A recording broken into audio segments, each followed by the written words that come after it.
박물관장을 거쳐서 경기도 박물관장을 역임하고 계십니다. 그럼 큰 박수와 함께 김기석 관장님을 앞으로 모시도록 하겠습니다. 박수.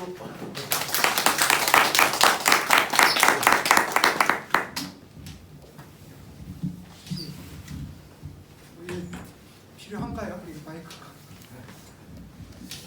강사님은 마스크 벗고 계시죠? 뭐 저희가 봤으니까. 예, 그럴까요? 예, 경기도 박물관에 근무하고 있습니다. 예, 김기석입니다.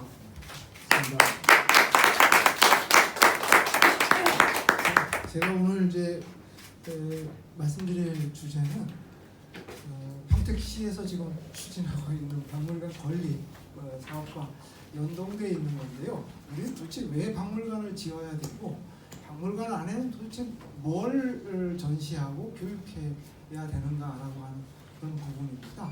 그리고 좀 더 여유가 된다면 박물관 짓는 과정에서 필요한 부분들을 좀 간략하게 말씀드리고자 합니다. 제 경험을 말씀드리고자 합니다. 우리나라의 지금 현재 연초의 기준입니다. 이게 문화체육관광부에서는요 해마다 연감을 발표하는데요. 박물관, 미술관, 문화시설들을 전체적으로 조사해서 어떻게 지금 운영되고 있는지를 해마다 조사합니다. 근데 거기에 따르면 지금 우리나라에는 1171개의 박물관, 미술관이 있습니다. 외국어로 하면 뮤지엄이라고 이제 통칭하죠. 이거 합쳐서 실은 박물관이라고 하는 말은 영어의 뮤지엄을 번역한 말입니다. 대개의 경우는 처음에는 박물관이라는 명칭부터 썼어요. 이건 이 번역어는 일본에서 처음 썼어요. 그런데 현대미술과 관련된 부분에서 미술계 박물관이 있고 역사계 박물관이 있는데 서구 사회에서는 이걸 크게 구분하지 않고 그냥 운영했습니다. 뮤지엄.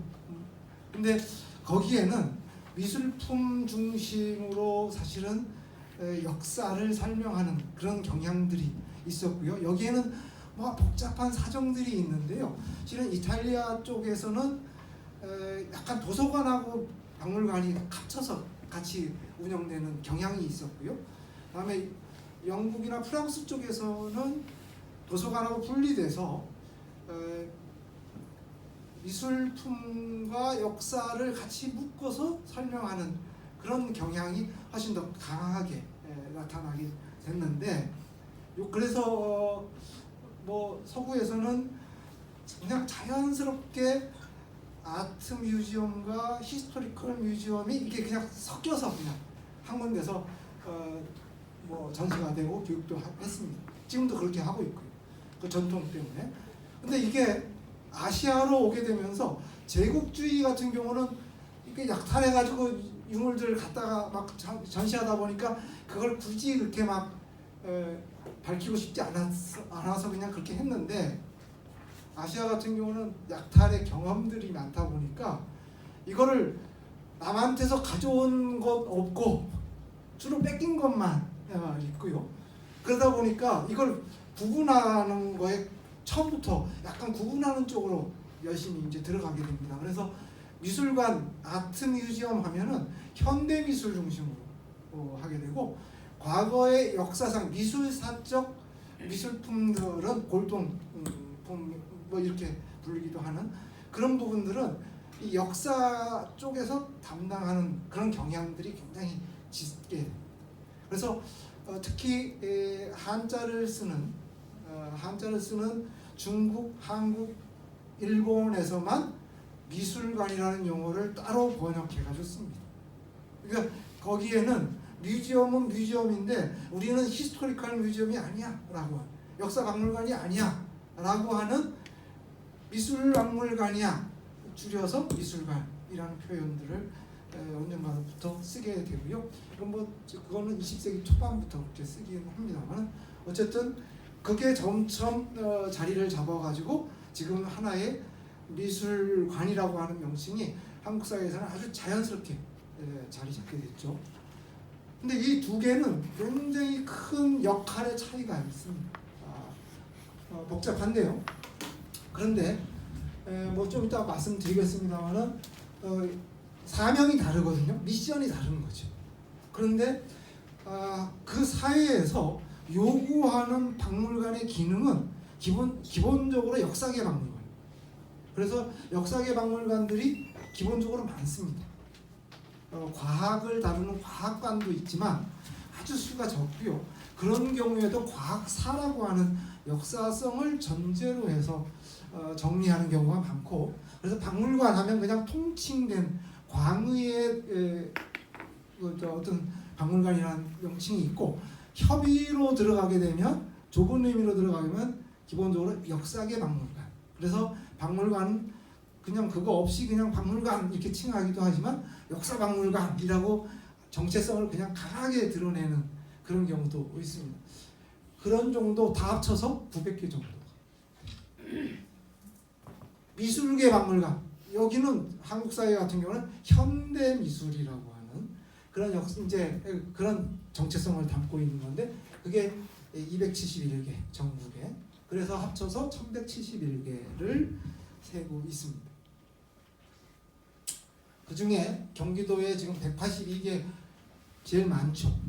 그런데 그 못지않게 많은 게 이제 서울인데요. 면적 대비, 인구 대비, 뭐 이런 거 다 지자체 그 기초 단위 대비 이렇게 놓고 보면 경기도는 굉장히 적은 숫자라고 얘기할 수 있습니다. 경기도에 지금 인구가 1,400만에 거의 이제 육박하는데 182개고요. 약 900만 정도의 900만 조금 넘는 서울에 178개니까 이게 다르죠. 예. 여기서 일단 이런 요것도 제가 연초에 쓴 숫자라서 지금 1,390만을 조금 넘었거든요. 그러니까 근데 박물관 미술관 숫자는 늘지 않았습니다. 그러니까 9만 명당 한 개꼴의 박물관이 있는 거고요. 근데 전체 아니 제가 죄송합니다. 요게 100만 명당 제가 뭐 기준을 안 써놨네요. 9개인가 이렇게 돼 있을 겁니다. 그래서 전체로 놓고 보면 경기도에는 7만 4천 명당 한 개꼴의 박물관 부분 미술관이 있다. 이제 이렇습니다. 근데 이 숫자, 인구 대비 숫자로 놓고 보면 전국 17개의 광역 지자체가 있는데 그 중에 경기도는 14위 역사계 박물관 숫자로 놓고 보면 그렇고, 미술계 박물관은 미술관은 9위, 그거보다는 조금 많다는 뜻이죠. 이건 나름대로 왜 이런 수치가 나왔을까? 이거 사실 의미가 있는 겁니다. 그런데 문화체육관광부에서 한국의 박물관 이거 문재인 정부에서 세웠던 이제 목표인데요. 이거 한 3, 4년 전의 목표입니다. 2023년도에는 대한민국을 3만 9천 명당 한 개꼴의 뮤지엄, 역사계 박물관이든 뭐 미술계 박물관이든 박물관을 만들겠다라고 하는 게 대한민국의 목표였습니다. 지금도 이 목표는 바뀌지는 않았습니다. 정부가 바뀌었어도 문화체육관광부에서는 이렇게 지향합니다. 3만 9천 명당 한 개꼴이면 아까 경기도 7만 4천 명당 한 개라고 하는 것은 지금 50% 정도밖에 안 됐다는 뜻이잖아요. 그만큼 경기도가 지금 박물관 미술관에서는 불모지라고 할까 후진적인 지역이다 이렇게 이제 평가하는데요. 지금 2016년 요 목표를 세울 당시의 문화체육관광부에서 대한민국 문화체육관광부에서 이 도표를 만든 겁니다. 이렇게 할 때 우리는 앞으로 이런 정도를 목표로 가겠다. 이런 나라들 영국, 스웨덴, 덴마크, 독일 같은 경우는 12,000명당 한 개꼴의 박물관 미술관이 있는 이런 도시로 만들겠다. 이런 나라로 만들겠다 이런 목표를 2016년도 그러니까 이거는 6년 전이군요. 제가 이제 아까 말씀 잘못드렸는데 3, 4년 전이 아니고 6년 전에 그렇게 목표를 세운 겁니다. 그런데 아직 멀었죠. 멀었습니다. 근데 왜 그러면 이 선진국에는 박물관이 이렇게 많을까? 근데 박물관은 중요한 개념이요. 대중에게 개방되는 비영리의 상설기관이다. 이거는 국제적으로 이렇게 정의 내려오는 거죠. 박물관이라는 것은 사회와 사회 발전을 위해서 대중에게 개방되는 비영리의 상설기관이다. 아이콤이라고 하는 곳에서 이렇게 정의를 내려놨어요. 뮤지엄은 그렇다. 그럼 뮤지엄의 종류는 박물관, 미술관 뭐 이렇게 부르기에 따라서 얼마든지 다를 수 있다라고 하는 건데 이런 것들을 선진국일수록 아까 보셨던 것처럼 그렇게 많다는 거죠. 네, 이건 뭐 미술관과 박물관. 미술관은 기본적으로 미술 작품을 통해서 개인의 감성과 영감을 개발하는 것이라고 정의할 수 있고요. 박물관은 역사 흐름과 사회 변화상을 이해하는 것. 요 큰 차이가 있는데요. 그래서 박물관과 미술관, 역사계 박물관과 미술관은 요거는 사실 이건 공인된 건 아니고요. 이거는 김기소표 표라고 제가 만들어 놓은 표입니다. 그러니까 이거는 뭐 지금 사회적으로 공인된 건 아니죠. 이제 지금 한글에다가 저 한글 뭡니까 지금 배포한 거기에 이렇게 들어가 있는데 요거는 나중에 참고만 하시고요. 제가 정리한 거니까 이거는 뭐 객관적인 거라고 얘기할 수 없고 다분히 이제 주관적으로 제가 그렇게 정리한 것이다 이렇게 이해하시면 되겠습니다. 요 부분을 이제 제가 풀어서 지금부터 말씀드릴 거예요. 네, 그 중에 저는 지금 오늘 역사계 박물관을 말씀드리겠습니다. 역사계 박물관은 여러 가지 역할이 있는데 요거는 전체적으로 합의하고 있는 겁니다.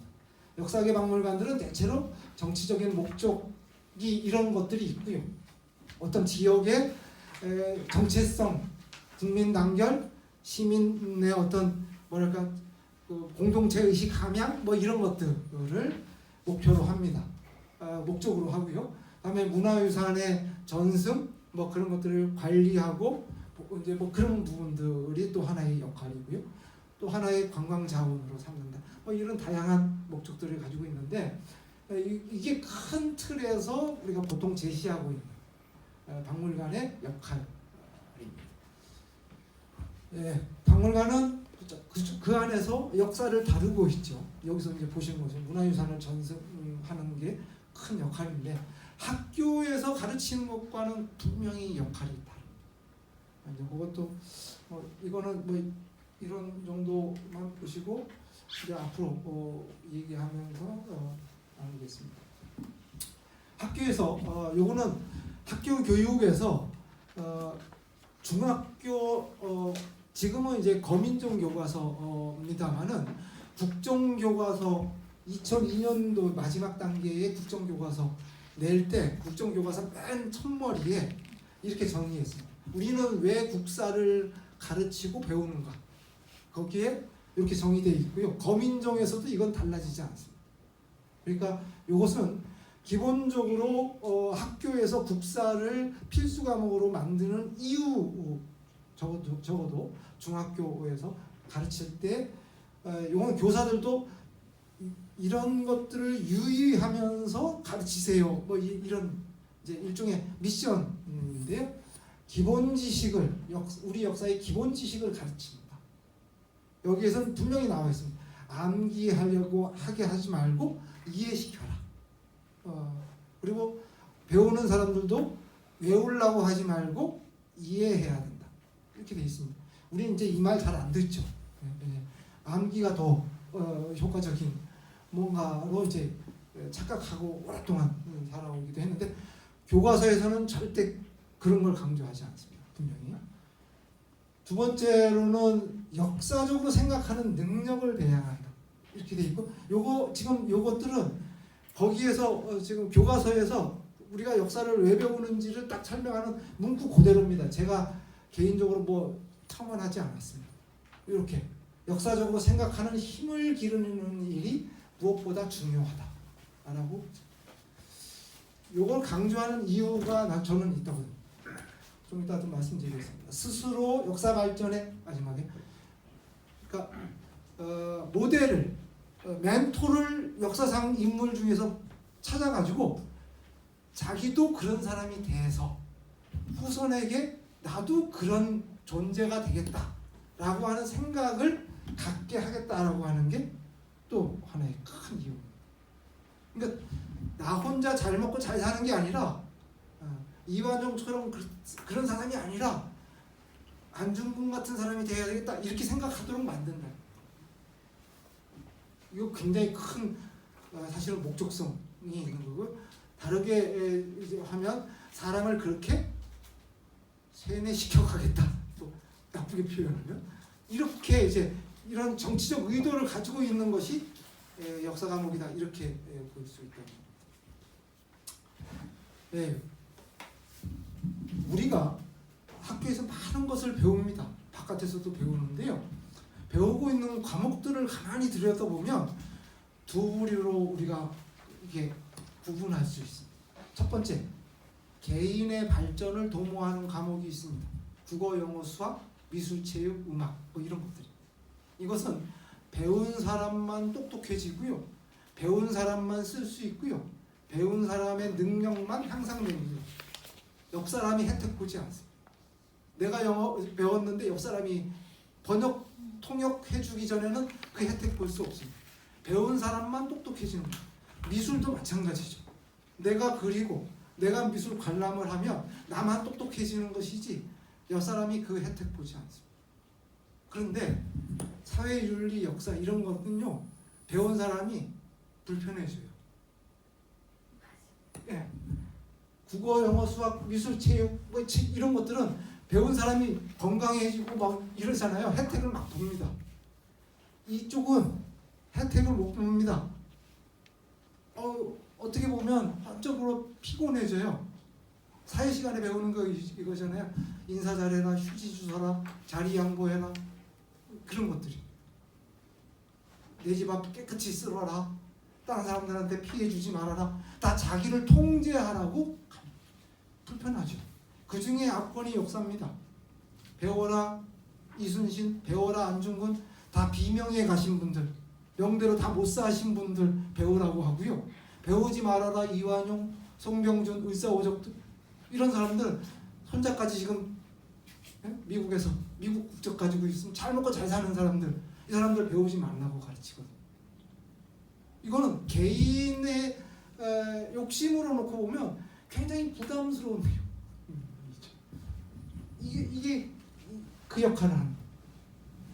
근데 여기는 왜 그럴까? 이거는 개인이 아니라 우리 다 같이 잘 살자라고 하는, 자기를 통제해서 우리가 다 같이 잘 사는 길로 가자라고 하는 그 목표가 있기 때문에 그런 거예요. 여기는 개인의 발전이 곧 나라의 발전이다. 개인 능력 배양서부터 돼야지. 이게 두 가지 다 역할이 있는 겁니다. 어느 하나만 있어가지고 문제가 되죠. 이 두 가지 갖춰졌을 때 자기도 행복하고 사회도 행복하고 이제 이렇게 되는 건데, 이 역할이 다른 거죠. 근데 이 역사는 기본적으로 이 틀에 있기 때문에 공동체 함양, 공동체 의식 함양이라고 하는 큰 틀에서 놓고 보면 자기를 자꾸만 개인의 행복을 통제하라고 자꾸만 작용하는 그런 측면이 있어요. 이것 때문에 미술관에 가면요, 사람이 자유로워져요. 통제하는 사람이 없어요. 제목도 무죄잖아요. 보는 대로 당신 보고 싶은 대로 보세요. 이렇게. 그러니까 자유롭게 느끼고요. 뭔가 내 마음대로 해도 되고요. 부담이 없어요. 그러니까 놀러 가는 거예요. 젊은 사람들일수록 그냥 가서 노는 거죠. 박물관을 그렇게 가면요, 불편합니다. 그렇게 하지 말라고 계속 지금 주입하고 있거든요. 너는 너 혼자 사는 사회가 아니야. 너는 지금 네 혼자 갑자기 탁 튀어나온 게 아니야. 너 할아버지가 있었고 뭐 이러면서 이때는 이렇게 살았고 이러면서 자꾸만 얘기를 해주거든요. 그렇게 해서 네가 있는 거야. 네 맘대로 살면 안 돼. 이제 이렇게 보이지 않게 자꾸만 그렇게 올가미를 이렇게 하고 있는 거죠. 불편하죠. 그래서 이거 자기 중심으로 살고 싶은 사람은 그쪽으로 자꾸만 들어가는데 머뭇머뭇거려요. 거기다가 온데마인드로 박물관에서 학예사들이 막 그러니까 교훈적인 내용들로 쫙 사용하면 정말 재미없어지는 거죠. 들어가기 싫은 거죠. 이제 이렇게 되면 곤란한. 그러니까 역사계 박물관일수록 학예사들이 큐레이터들이 어떻게 하냐 교환한 방법을 씁니다. 왜냐하면 세뇌를 시켜야 되니까 그냥 하면 안 되거든요. 그러니까 뭔가 감언이설을 자꾸만 갖다 붙이는 거예요. 그런데 이제 거기서 좋은 박물관, 나쁜 박물관이 딱 가려지는. 좀 이따 제가 나쁜 박물관 사례를 보여드릴 거예요. 그런 게 있습니다. 근데 이제 이런 과목들이 박물관에 얹혀지면 미술관 형태로 나타나고 역사박물관 형태로 나타납니다. 그 역할이 다른 거죠. 그러니까 이거는 이제 박물관이든 미술관이든 거의 뭐 이런 그 조직 구성이 돼 있는데 이것은 우리가 뭐 일반적으로 요거는 좀 기본적으로 이런 시스템을 우리가 지향합니다. 이렇게 갖출수록 이건 메모드급 박물관들이 보통 이렇고요. 요거는 약간 중규모, 이건 대규모고 이거는 중규모의 박물관, 미술관들이 대체로 이런 구조들을 가지고 있습니다. 이렇게 되면 할 거 다 하고 어디 가서 빠지지는 않는 거죠. 근데 여기서 이제 보통 우리나라가 좀 문제가 되는 게 뭐냐면 사립박물관이든 공립박물관, 국립은 보통 이렇게는 안 돼요. 형태적으로는 학예실, 행정실, 기획경영실 이렇게 딱 나눠서도 요 안에 보면은 요런 정도의 팀을 딱 나눠놨어요. 그런 게 있거든요. 그냥 큰 틀에서 이렇게 나눌 뿐이지. 그런데 자치단체의 박물관, 미술관 중에는 이렇게 그냥 사람 2명, 여기도 2명, 뭐 이래가지고 갖춰놓으면 그 다음부터는 이제 구멍가게가 되죠. 그렇게 되면 기본적으로 이 역할을 하기가 어렵습니다. 뭐 이거는 근데 앞으로 이제 고민하셔야 되는 부분이고요. 지금 서울에 저는 이제 서울시에서 박물관 짓는 일을 하기도 하고 거기서 근무하고 그렇게 하다가 이제 경기도에 지금서 일을 합니다만은 제가 처음에 서울시에 들어가게 된 이유 중에 하나가 박물관 짓는 일 때문에 들어가서 서울 역사박물관에서 들어가서 근무하다가 나중에 이거 지으면서 이제 나와서 따로 있게 됐는데요. 이게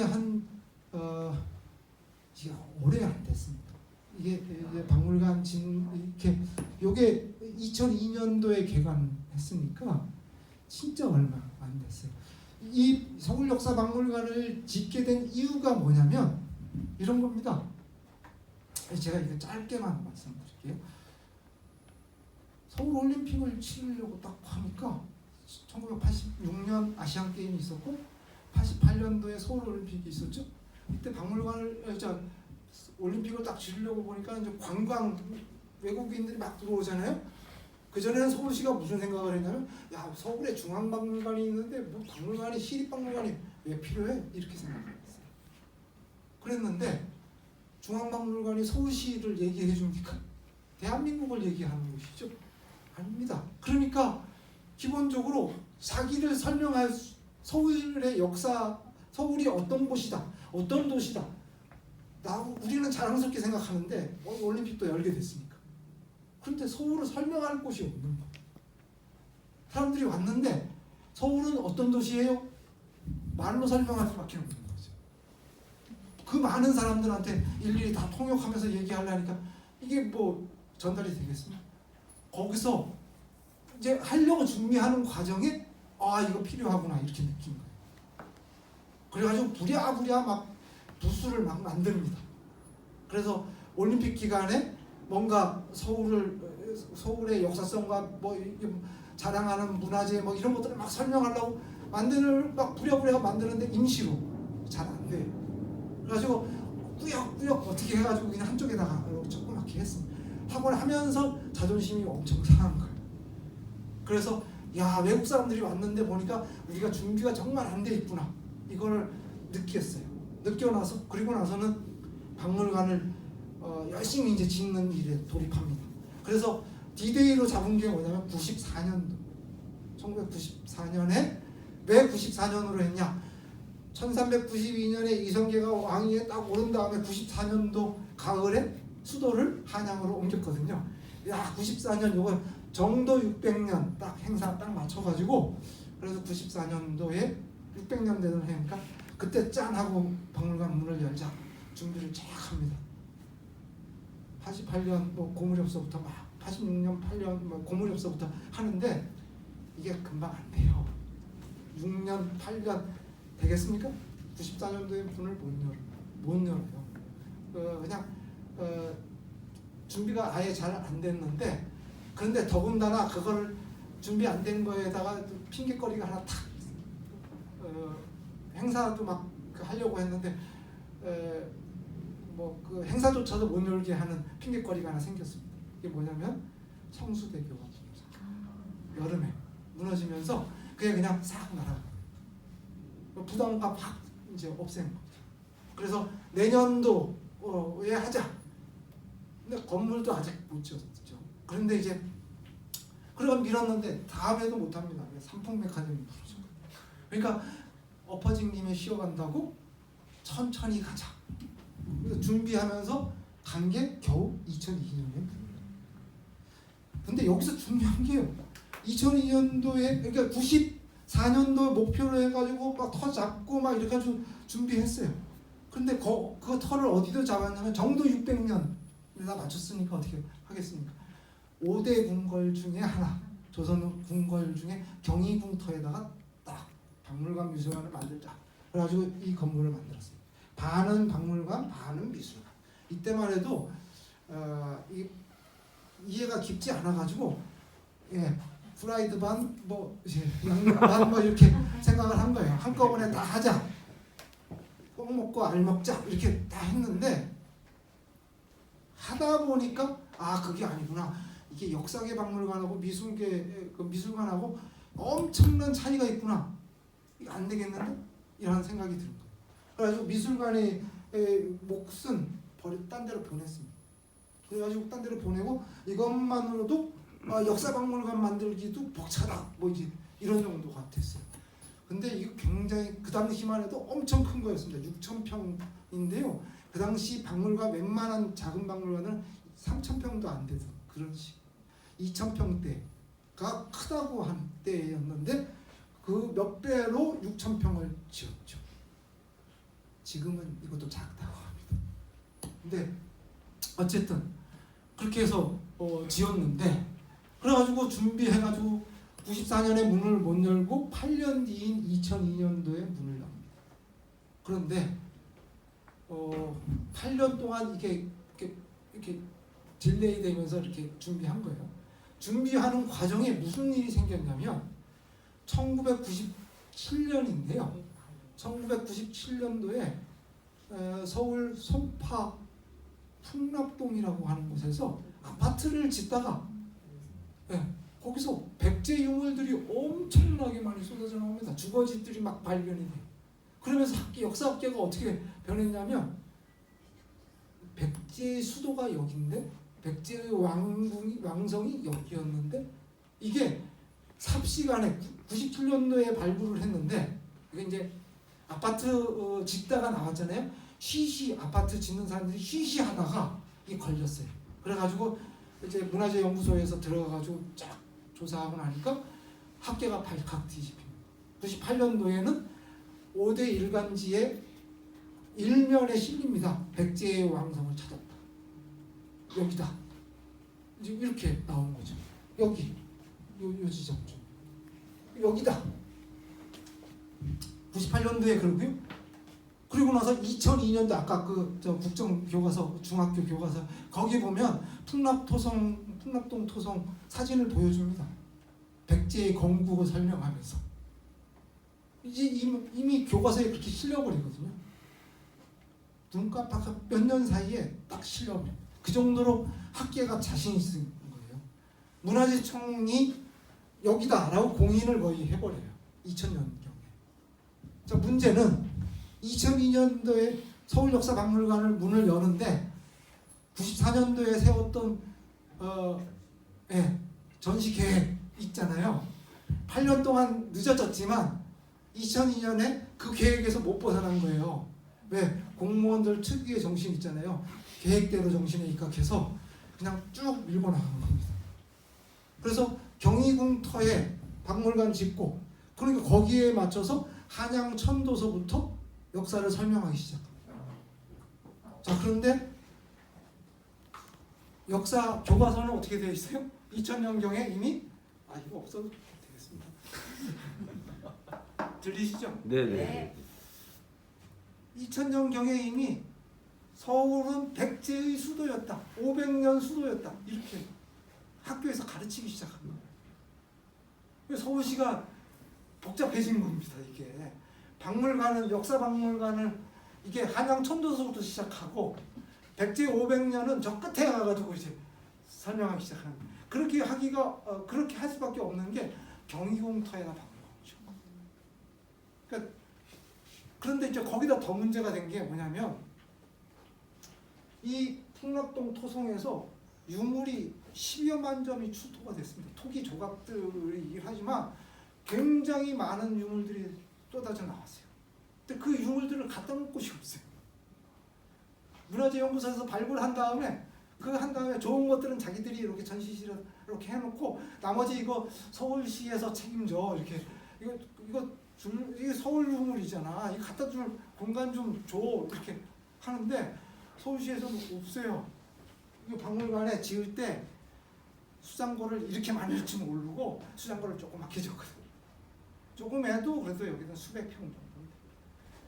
근데 그 수백 평이 금방 차버려가지고 뭐 짓고 이제 아까 94년 뭐 이때 짓는다고 했잖아요. 2000년경 가니까 개관할 때쯤 되니까 수장고의 상당 부분이 이미 찼습니다.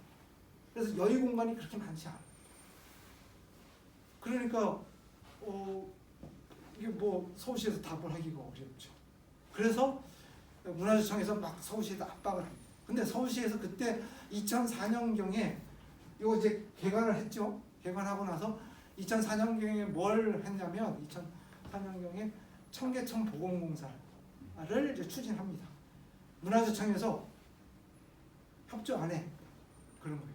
당신들 백제 그 유물들 그 처리하고 백제 그 유물들을 어떻게 할 건지 이거 답하기 전에는 보건공사 그렇게 앞에 역사 무시하는 시의 지자체에 우리도 청계천 보건공사 그거 문화재잖아요.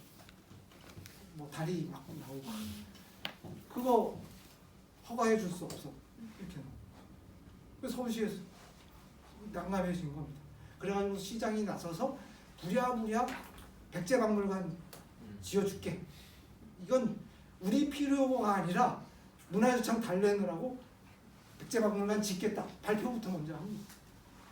발표부터 하고 그래가지고 이제 청계천 허가를 받았어요. 그래가지고 공사는 일사천리로 진행하고 백제박물관은 안 지었죠. 그냥 차일피일 한 거예요. 백제박물관 지을게라고 할 때 하고 나서 제가 들어갔습니다. 그래가지고 이제 들어가가지고 서울역사박물관 직원으로서 그 짓는 일을 이제 하고 있는데요. 제가 2년인가 3년 동안 예산이 빵원이었습니다. 안 줘요, 돈이. 그리고는 이제 계속, 왜냐하면 여기가 이제 관심이 없었던 거예요. 이거는 일단 불가피하게 뭐 할게라고는 했지만 뭐 하고 싶지 않았던 그런 부분들이 있었던 거죠. 시장이 나중에 바뀌었습니다. 끝나고 다 가고 다음 시장이 왔는데 계속 문화주청에서 어떻게 된 거야 약속 그리고 이제 학계를 통해서 막 압박을 하니까 결국 시장실에서 오다가 내려갔는데 지어라 짓는데 3,000평 이하로 줬으면 좋겠다 계획을 그렇게 잡고 그렇게 해가지고 제가 그때 뭐 학예 팀장이었는데 나 그냥 나 사표 쓴다 이러고 그렇게 해가지고 합의한 게 결국 3,500평. 나중에 설계 변경하고 지금 한성백제 박물관은 6,000평. 근데 넓다고 안 합니다. 여기는 이제 더 넓고 조금 더 하지만 이게 박물관. 그리고 나니까 박물관을 요걸 지을 때 막 제 면전에서 뭐 간부들 중에 뭐 박물관이 있는데 또 짓나고 막 이러고 볼멘 소리 돈을 그렇게 들여가지고 땅값 빼고 건물 짓고 뭐 이렇게 하는데 막 600억 이렇게 들어가니까 막 이게 너무 심하다고 막 이런 이제 볼멘 소리가 나오고 했죠. 그런데 짓고 나서 운영을 하니까 다른 거예요. 거기다가 박물관 서울시를 박물관 천국으로 만들겠다라고 천명한 시장이 딱 들어와가지고 운영을 해보니까 이게 다른 거예요. 그리고 요거 10년 뒤에 2012년도에 박물관을 문을 열었잖아요. 딱 열고 나니까 서울시의 관광 인프라가 달라집니다. 이게 아까 관광 자원이라고 하는 게 하나가 있었죠. 캐치프레이즈가 달라졌어요. 여기 정도 600년 이렇게 하고 나니까 막 교토의 1000년 수도 뭐 이런 거랑 비교도 안 되다가 그러니까 서울시에서 뭘 해요? 서울은 2000년 고도입니다. 이렇게 주장하기 시작했어요. 재미 들렸어요. 그래가지고 이거 관광인이 뭐니 이거 재미나겠는데 왜냐면 이 백제라는 게 시간이 없기 때문에 짧게만 말씀드리면 일본 사람들이요 백제라 그러면 또 되게 좋아하거든요. 관광객들이 많이 옵니다. 일부 찾아서. 그러고 나니까 이게 서울에서 다양성을 설명하기가 되게 대단히 좋아진 거예요. 그러다 보니까 나중에 박물관 더 짓자 이래가지고 지금 박물관이 서울시에서 지금 박물관 20몇 개. 그리고 20몇 개를 이 세 개의 박물관, 메모드급 큰 박물관, 그 뒤에 공예 박물관을 여기 거의 9년 뒤에 2021년도에 문을 열었죠. 이 세 개 박물관은요, 직원 수가요, 여기는 200명이 넘고요, 여기는 160명, 공무직까지 포함해서 160명이고 여기 130명, 다 그렇습니다. 학예사가 서울시에 지금 그냥 임기제 빼고 일반직 학예사 학예관이 102명입니다. 지금 현재. 그래도 한쪽에서는 더 필요하다. 뭐 이런 얘기가 나와요. 그러니까 이게 맛을 보면 다른 거예요. 그 전에는 잘 못 느끼다가 한번 이 효과를 한번 딱 보면 이게 그 다음에 이게 생각이 좀 달라집니다. 지금 박물관이 뭐 필요해 이런 얘기 안 합니다. 서울시에서는 좋다. 이게 박물관이 근데 참 묘한 게 어떤 거냐면 서울시가 이 한상박제 박물관을 지었거든요. 근데 여기서부터 이 10개 박물관이 마한백제권 박물관 네트워크라고 하는 네트워크를 만들어서 지금 같이 협의합니다. 나머지 9개는 국립박물관이고 요건 국립박물관. 근데 이제 요거 보면 참 재미있는데요. 서울 국립중앙박물관 아래에 13개의 분관이 있습니다. 지방박물관. 근데 이 지방박물관은 이제 뭔가 기준점이 하나가 뭐냐면 이거는 최근까지 잘 안 깨지다가 최근 2년 전에 깨진 이제 룰인데요. 광역 지자체의 서울, 경기, 인천 빼고 나머지는 시도에 하나씩의 국립박물관을 준다. 중앙박물관 하나. 어디? 이게 기준이었어요. 그래서 다 이런 거. 부산 같은 경우는 부산 시립박물관이 있으니까 부산 몫에 바로 옆에 있는 김해박물관을 준 거예요. 이 김해는 경상남도 몫이 아니고 경상남도 몫은 이 진주박물관이고 이제 부산 몫을 여기다 김해에다 준 거죠. 이런 식으로 요건 이제 충청남도에는 2개인데 공주박물관, 부여박물관인데 이건 일제 때부터 있었던 거거든요. 그러니까 대전에다가는 국립박물관을 안 만들었어요. 요거는 그 지역 넓게 보면 그 지역이 이미 2개다 이제 이런 거죠. 그러다가 2년 전에 요게 바뀌었습니다. 뭐냐면 익산박물관을 만들면서 바뀌었어요. 전라북도에 2개의 박물관을 두게 된 거죠. 이 원칙이 깨졌는데 왜 그러냐면 익산이 한때 백제의 수도거나 별도였다라고 하는 학계의 의견을 받아들여서 국립박물관을 그렇게 만든 겁니다. 미륵사지 안에다. 그런데 삼국은 삼국시대, 삼국통일은 신라가 했잖아요. 박물관은 9개가 백제권 박물관이에요. 13개 중에 자그만치. 이게 의미하는 바가 있어요.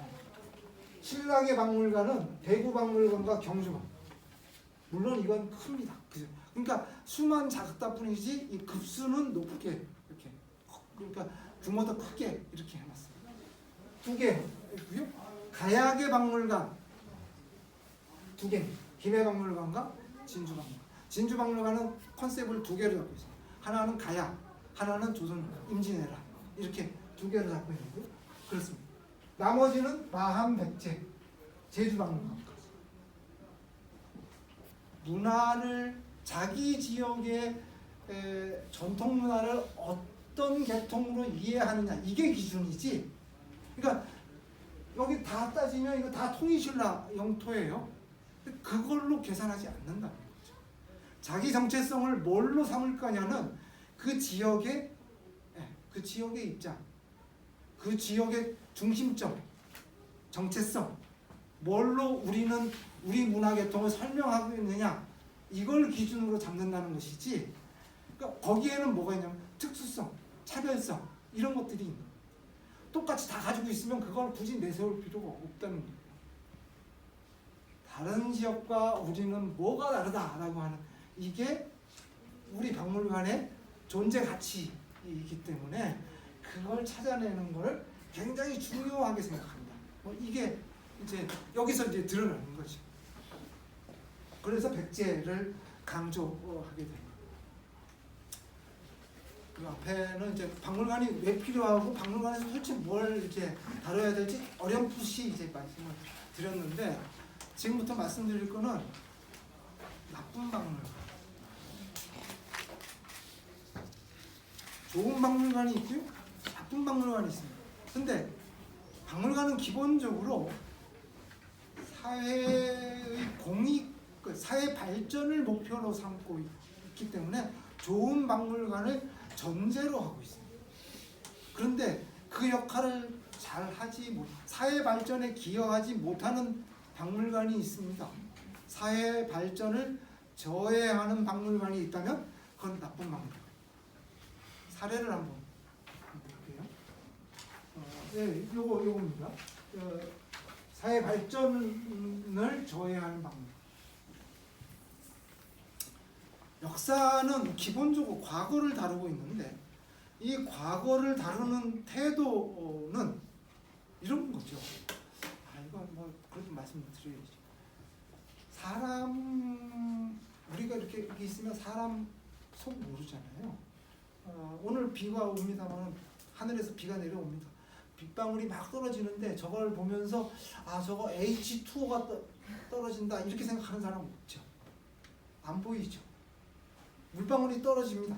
물방울의 속성은 근데 거기 뭐 수소 속성이 있고 다 산소 뭐 다 있을 텐데 눈에 안 보입니다. 딱 떨어지고 나면 그 다음부터 물의 속성이 나타납니다. 높은 데서 낮은 데로 흐른다. 이거죠.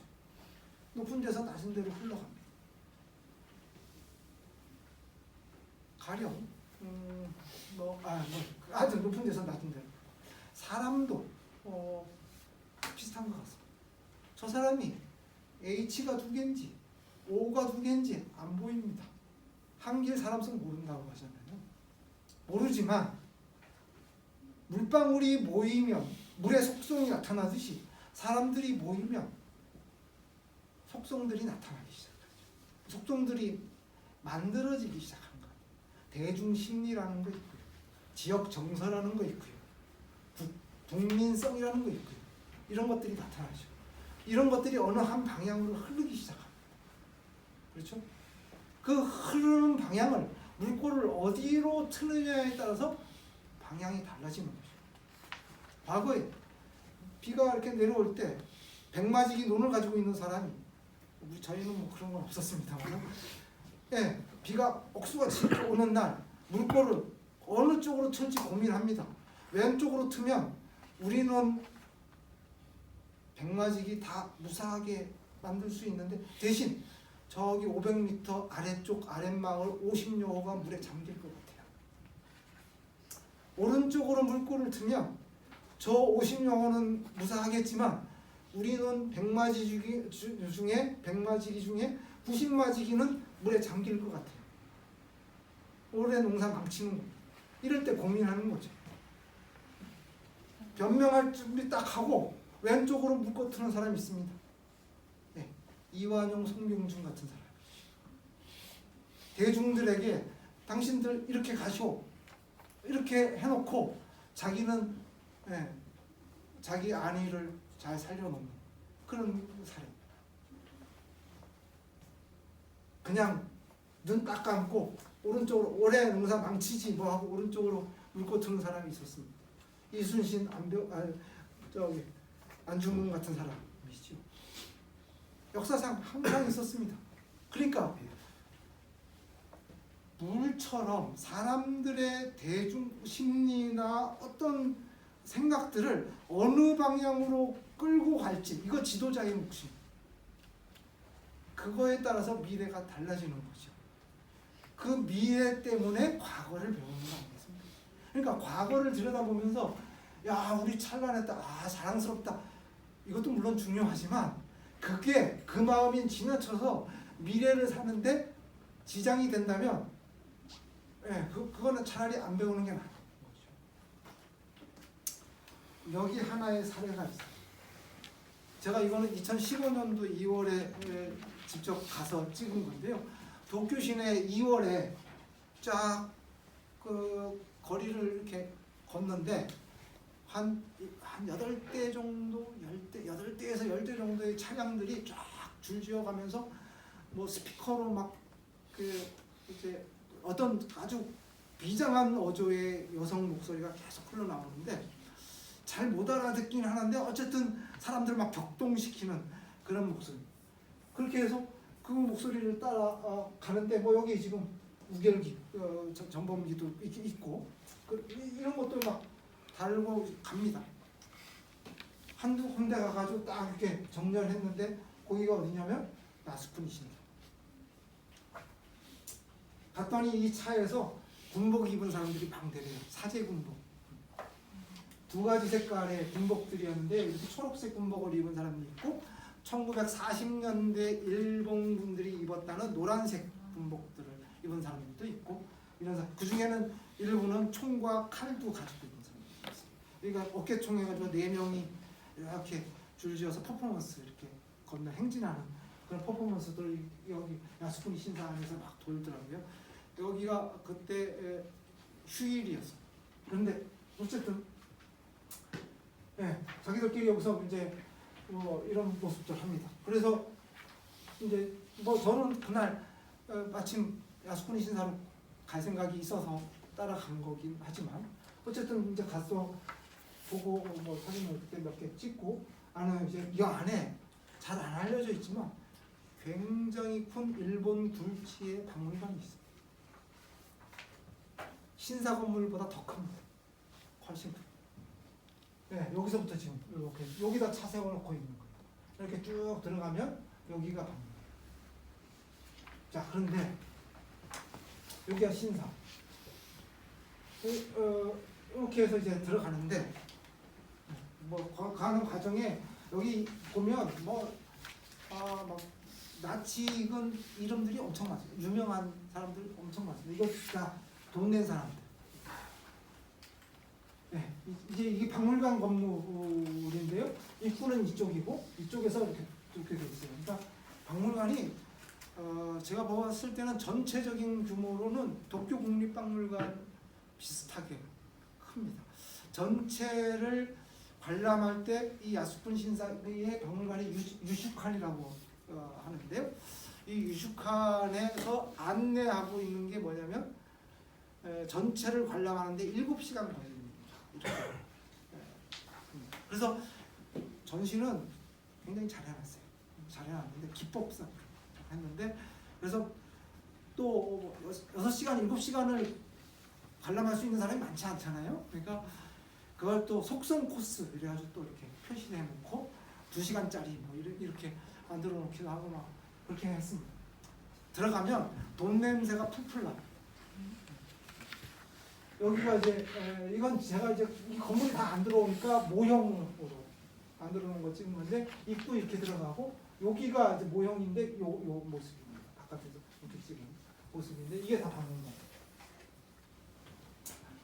네, 여기 들어가면 뭐 전체적으로 2층인가 3층인가 뭐 이런 건데 여기가 로비입니다. 로비에 보면 딱 여기 들어와서 여기 표 사가지고 이렇게 이제 에스컬레이터로 올라가는 그런 곳인데 여기 비행기가 있고 화포가 있고 대포가 있고 여기 군인들 시연하면서 기차가 있고 이 세 가지가 이제 일종의 이 박물관의 상징 전시물 거죠 로비에.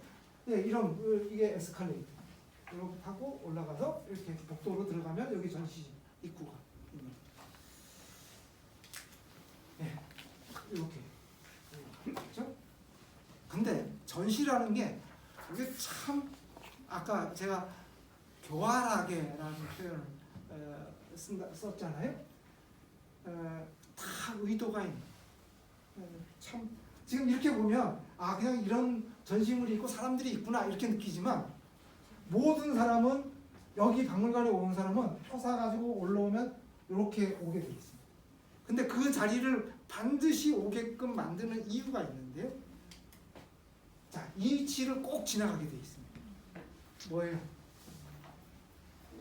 대포를 쏘는 사람 위치에 자기가 설 수 있는, 서게 하는 겁니다. 서서 내려보게 하는 거고요. 그 위치에 자기도 하여튼 의도치 않지만 그 자리에 다시 말하면 과거지만 현재와 지금 연결해 놓는 거예요. 화포를 쏘는 사람 위치에 그 사람을 세워놓는 거예요. 현재 진행 것처럼 느끼기 바랍니다. 요거 아까 표에서 있었지만 추체험이라고 해요. 미루어서 머릿속에서 체험하게 하는 그런 거예요. 비행기를 전송하는 입장에 서게 따라오르는 비행기를 뒤에서 전송하는 그런 입장에 서게 하는 거죠. 그리고 아까 옆에 당연히 기차 올라오면서 벌써 기차를 타고 있는 그런 느낌과 같이 겪게 하는 거고 전시는 굉장히 교활하게 전체적으로 잘 돼 있어요.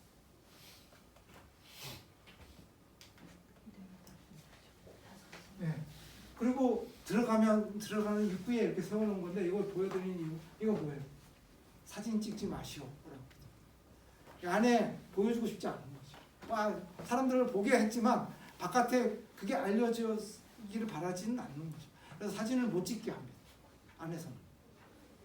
그러나 세상에는 말 잘 듣는 사람만 있는 게 아니기 때문에 그래서 이제 지금 여러분들께서 이제 이걸 보실 수 있는 건데 진짜 눈총 받으면서 제가 이제 많이는 못 찍고 이제 같은만 찍었는데 여기 안에 들어가면 일단 아까 근대의 전쟁 관련된 무기들을 보셨잖아요. 들어가면 전근대의 무기들부터 보여줍니다. 다시 말하면 여기는 전쟁 박물관이다 라고 하는 것을 알려주는 거죠. 자기 정체성을 보여주는 겁니다. 저는 이것도 하여튼 기법상으로는 굉장히 잘 돼 있는 박물관. 그런데 여기서부터가 문제. 역사를 설명하는데요. 일본의 고대사서부터 설명하는데 여기는 객관성은 1도 신경 안 씁니다. 네. 전설서부터 이제 설명하는데 일본 서기에 있는 전설, 고사기에 있는 전설 이런 것들부터 그냥 쭉 설명. 네. 뭐 이런 역사, 뭐 동아시아사도 다 다루고 해요. 그런데 그건 짧게 다루고 나서 제일 많이 다루는 거는 근대사. 근대 역사를 가만히 보면 일찍부터 나오는 게 뭐냐면 이게 참 딱 보고 나면 세뇌가 딱 돼요. 기본적으로.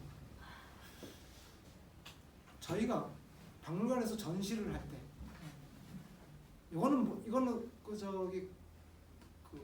교과서에 나오는 건 아닙니다. 제가 쓴 교과서에는 있는데 일반적으로 박물관학에서 막 이렇게 딱 단정지어서 얘기하지는 않습니다. 제가 이제 정리한 거로 보면 박물관은 역사를 다루는 박물관은 객관성이라는 게 굉장히 중요하거든요. 그래야 사람들이 신뢰를 얻을 수 있어요. 그런데 그 객관성을 강조하기 위해서 여러 가지 수법들을 씁니다. 여러 가지 수법을 쓸 때 보는 사람이 저항하면 안 되거든요. 의심하면 안 되거든요. 그러니까 의심하지 않게 하기 위해서 쓰는 수법 중에 하나가 뭐냐면 저는 3가지로 정리하는데 보통 첫 번째가 지도를 많이 씁니다. 지도는 우리가 이미 어렸을 때부터 머릿속에 다 이렇게 있어요. 전 세계 지도든 여기 동아시아 지도든 대한민국 지도든 다 이렇게 있거든요.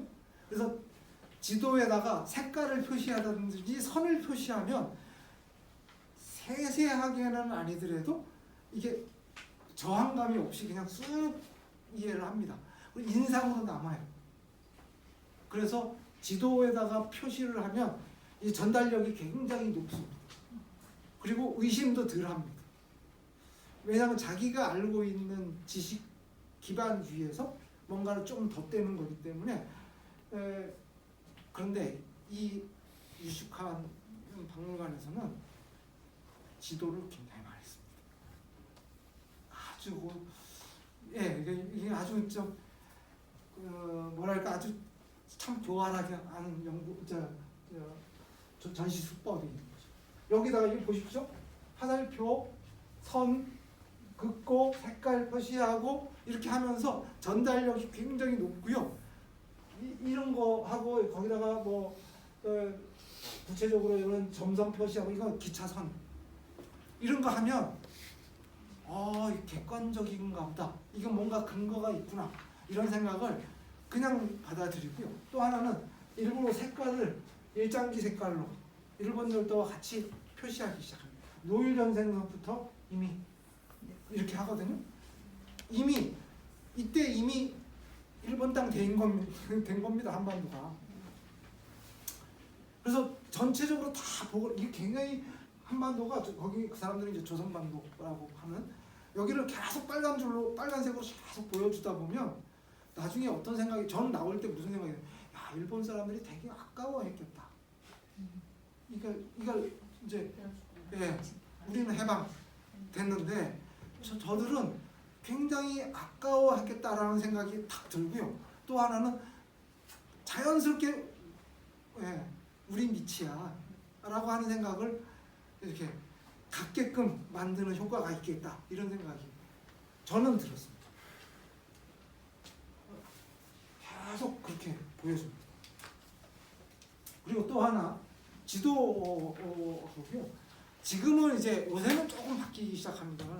워낙에 사진을 가지고 포토샵을 많이 하니까 사람들이 의심하기 시작했는데 얼마 전까지는 사진이면 어떤 일시의 어떤 객관적인 어떤 사건, 사실이다라고 사람들이 다들 인식했기 때문에 사진을 굉장히 신뢰하는 그런 경향이 있어요.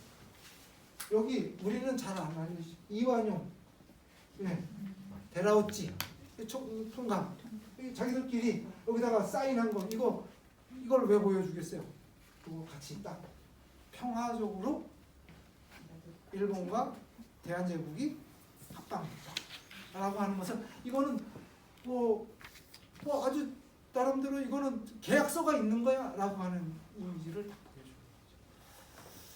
그렇게 함으로써 거기다가 이제 사진에다가 객관성이나 신뢰를 높이기 위해서 쓰는 수법 중에 하나가 숫자를 정확하게 쓰기 시작합니다. 그러니까 많다 적다 이런 개념을 쓰는 게 아니고요. 1500명 이러면 그냥 많습니다 이런 거하고 다르죠.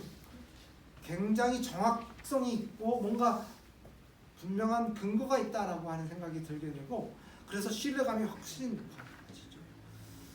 이런 것들 그냥 연도만 얘기하는 게 아니고요. 월 2일까지 딱 얘기를 해버리면 뭐 분명한 근거가 있고 뭐 이렇게 해서 믿게 되는 거죠. 이런 것들을 이런 수법들을 씁니다.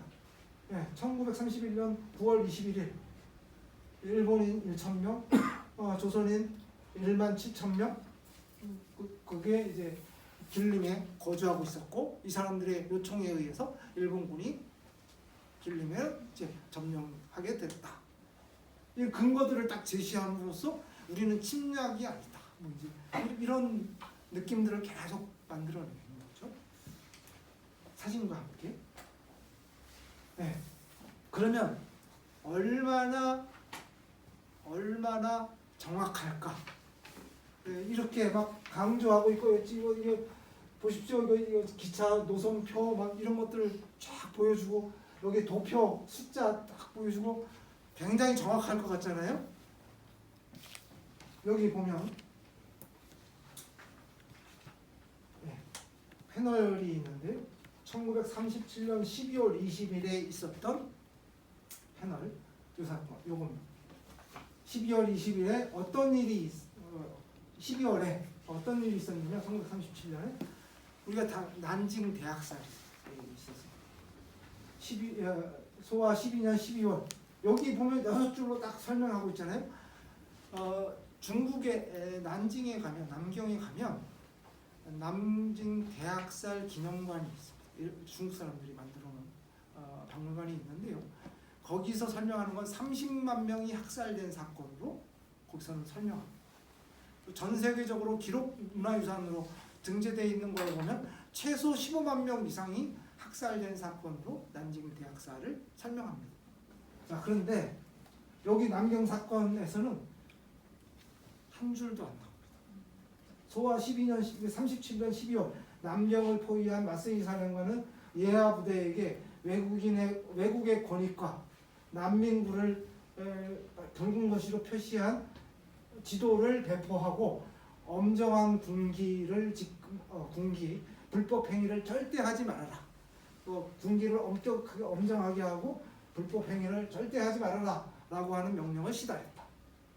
패배한 중국군 장병은 도망가는 길에 시모노세키 여기도 이제 지명입니다. 거기로 쇄도하다가 섬멸되었다. 시내에서는 사복을 입은 갈아입고 편의대가 된 폐잔병들을 적발하는 일이 엄격하게 이루어졌다. 여기 사람 죽였다는 일이 있습니다. 학살했다는 일이 없습니다. 폐잔병들을 적발하는 일이 있었다. 그걸로 15만 명, 적어도 15만 명 이상, 30만 명 이상, 우리가 보통은 20만 명 정도라고 얘기하는데 20만 명 정도가 희생시킨 그 학살극을 이렇게 찍었어요. 근데 그 옆에 제가 그래서 찍었는데 사살된 오야마중이 그래가지고 그 옆에는 일본군 한 명이 상하이 홍구 공항에서 지프 타고 가다가 중국군이 쏜 총에 맞아서 죽은 사건을 옆에서 네, 패널로 설명하고 있습니다. 바로 조금 몇 칸 지나가면 이러면서 이게 뭐예요? 중국 사람만 죽은 게 아니다. 우리도 이렇게 죽었다라고 하는 걸 계속 대비시키면서 희석시키고 이게 전시. 뭐 이거 찍을 때요. 여기서 제가 이거 찍을 때 막 옆에 그 피부색이 하얗고 검은 사람들이 굉장히 많았어요. 서양 사람들이 굉장히 많았어요. 그 사람들은 다 거기 사진 찍는 사람이 없으니까 그 하나 찍을 때 눈치 보여가지고 하나 찍고 그냥 그 자리 못 있고 그냥 막 또 다니고 그렇게 할 정도인데요. 사람들이 엄청 많습니다. 그러니까 편하게 뭘 이렇게 찍을 수 있는 환경이 아니에요. 그래서 이런 사진들이 바깥에 잘 안 알려져 있고요. 내용들에 대해서 그게 비판하거나 이런 일들이 그렇게 많지 않습니다. 그런데 그 안에 보면 저도 이제 요거 하고 한 때가 박물관 짓고 나서 얼마 안 됐을 때인데 이 모형을 딱 보는 순간 이거는 약 10분의 1 크기 1대 10 비율로 만든 모형이었거든요. 이 모형을 딱 보는 순간 야 정말 탐났습니다. 요거 얼마 지금 몇 명이나 될까요? 한 100명 될라나 안 될 텐데 이걸 보는 순간 야 이걸 만드는 금액이 우리 저기 한성백제박물관 지을 때 전시 비용의 한 4분의 1대는 되겠다 싶을 정도로 굉장히 딱 첫눈에 고급이다라고 하는 생각이 딱 들고.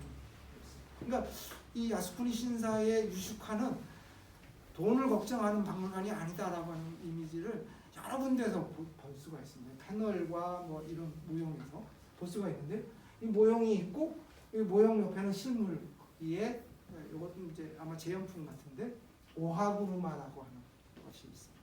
이 오하구루마라고 하는 게 뭐냐면 유골함을 여기다가 우리 상여 같은 해서 전사자를 유족에게 인도하고 또 무덤까지 이렇게 할 때 이제 뭐랄까 상여로 하는 그런 부르마 겁니다. 사람들이 이제 이렇게 들고 가는 거죠. 여기 지금 들고 메고 가는 모습이 있지 않습니까?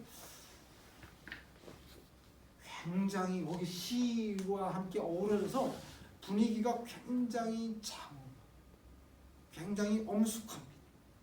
그리고 나서 이게 이제 하이라이트인데요. 마지막에 요런 방의 한쪽 벽에 12명의 명함판 흑백 사진들을 12명인데 이걸 쫙 붙입니다. 방 몇 개가 쫙 이렇게 가는데요. 여기 앞에는 반대편 벽과 여기 가운데쯤에는 유품들이 거기는 조선인 출신들도 있고요. 대만 출신도 있고 그 사람들의 수통, 수첩, 신발 뭐 이런 것들을 쫙 이걸 보면 꽃다운 청춘들입니다. 학생복을 입은 사람들이 굉장히 많고요. 간호사 복장을 한 사람도 있고 여고원 복장을 한 사람도 상당히 많습니다. 이게 다 학생 복장. 그래서 군인 복장 한 사람들도 있긴 하지만 다 보고 나면 무슨 생각이 드냐면 정말 꽃다운 청춘들이 정말 비명에 갔구나 이런 생각을 하게. 다 보고 나면 일본도 희생 피해자구나 이런 생각이 들어요. 일본도 희생자구나 이런 생각이 들어요. 야스쿠니 신사는 그런 곳입니다. 그런 사람들의 유패를 모셔놓고요. 그 사람들한테 제사 지내는 거죠. 그래서 거기에 그런 박물관을 만들어 놓은 거예요. 그리고 나서 거기에 제가 가서 보니까 제가 본 4살 꼬마서부터 80대 노인까지 엄청 많아요. 그런 사람들이 다 봤습니다. 보고 나면 무슨 생각이 들까요? 우리도 희생자야. 왜? 히로시마에 원폭 터지면서 그거 안에서 막 얘기하고 죽은 사람들 여기 어디서 죽었다 막 이렇게 해놨어요. 다 보고 나면 그런 생각이 들어요. 과거에 일본은 아까 난징 대학살 보셨지만 누구를 죽인 사건을 쓰지 않았습니다. 일본 사람들은 꽃다운 청춘들이 엄청나게 많이 죽었습니다. 그 역사를 보여주고요. 과거를 여기서 이걸 다 보고 나면 과거를 반성하는 기색을 도무지 조금도 볼 수 없습니다. 저는 이걸 다 보고 나서 일본의 총리가 어쩌고 막 사과하고 막 그게 안 되는 거예요. 왜 야스쿠니 신사에 가서 이 사람들이 참배를 하지 못해서 안달하고 참배를 못하면 곡물이라도 바칠까? 이게 여기에 있는 것이에요. 과거를 보는 눈을 그렇게 보여주면 과거를 어떻게 보느냐가 미래를 어떻게 생각하느냐로 연결된다고 한다면 과거는 미래의 거울이라고 하지 않습니까? 과거를 자기들이 어떻게 인식하고 있는지를 보여준 겁니다. 거기에는 저는 이걸 다 보고 나면 일본은 어떤 기회가 주어지면 또 한 번 대동아 공명을 외칠 수도 있겠다. 이런 생각을 그냥 했습니다. 왜? 이게 뮤지엄 샵인데요. 바글바글 해가지고. 장사 잘 됩니다. 들어갈 때도 표 사가지고 들어가고요. 공짜로 들어가는 사람은 없어요. 여기도 뭐 물건 잘 팔립니다. 일본 사람들이 사랑하는 박물관 중에 하나. 그러니까 박물관이라는 게 이런 겁니다. 근데 보고 나면 무서워져요. 그런 힘이 있습니다. 나쁜 박물관에 살입니다. 그래서 다시 한번 말씀드리면 거기에서는 일본의 박물관, 아까 야스쿠니, 일본의 박물관이 다 그렇지 않습니다. 좋은 박물관들 굉장히 많습니다. 근데 야스쿠니 신사의 그 유식한 같은 경우는 역사에 이바지하려는 태도, 여기서는 일단 멀어져 있는 박물관이기 때문에 굉장히 저는 나쁜 박물관이다. 이렇게 보는 것이고요. 그래서 이게 기본적으로 역사를 다루는 박물관들은 이게 간단해 보여도 이게 굉장히 기본, 이걸 지키려고 노력해야 됩니다. 저는 그렇게 믿습니다. 이거 다시 한번. 제가 이제 뭐 시간이 많지 않기 때문에 간략하게만 말씀드리면 이게 경기도 박물관 제가 이제 근무하는 곳인데 96년도에 개관을 했습니다. 지금 26년 됐죠. 건물은 그 전에 지었으니까 이제 건물은 30년. 요겁니다. 여기가 전시실 쪽이고요.